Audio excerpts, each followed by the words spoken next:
We'd make a great effort to create a brave space, which is different than a safe space. To me, a brave space really means putting artists in a space where they feel like it's okay to take risks. It's a safe space for failure. And that's what I think about is most important. We're here to challenge ourselves, to challenge our audiences, and to challenge our artists to really grow creatively.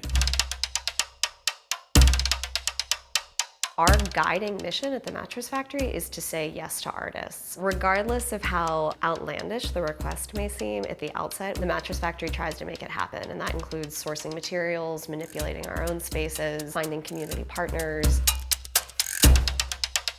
We're a platform, right, that helps connect people here from all over the world to this amazing city and this amazing institution. One of the central roles of my job is to help connect artists to all these resources that would otherwise be kind of impossible. And so we kind of pull our community together to help find these resources.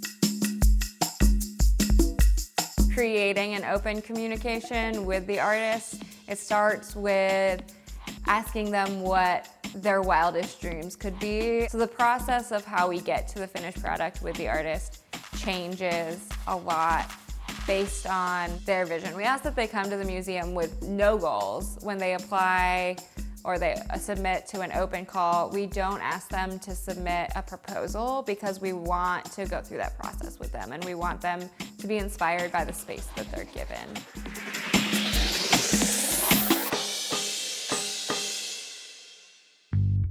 We like to work directly with the artist and see how that unfolds without any sort of expectations going into the process, because we really like to follow their interests and make sure we're helping them to achieve their dreams. We try really hard to create opportunities for the community members to engage with art and the artistic process. For example, rather than, saying we're gonna create self-portraits today, we might tackle that from a different perspective, like we're gonna explore identity today and we're gonna find ways that you as an individual relate to your identity, relate to some of the messages the artists are talking about from their identities and their perspectives. You're gonna come up with your own way, taking risks, trying new things, using materials maybe you haven't tried using before, having really interesting conversations with each other to explore how that project might manifest.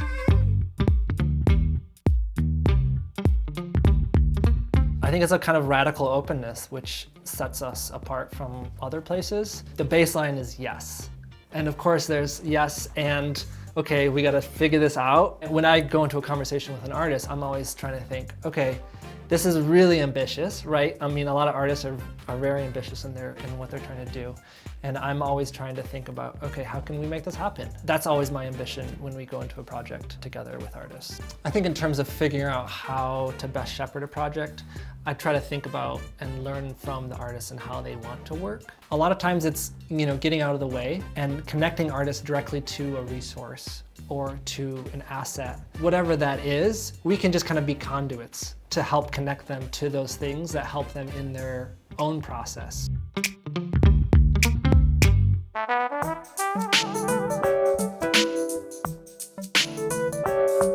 There's a lot of us taking those chances first so that an artist can continue to take those chances later in their career. I think Sarah Oppenheimer is a really good example of that. She did a piece here with us and it's still on view, and we cut a hole in our floor for her. We had to work really hard to say yes to that. We had to bring in structural engineers and figure out how to put that hole in the floor and how to make it reversible if that piece ever left. And now she's able to exhibit and take chances in larger museums across the world because they could see how successful her work could be in those spaces.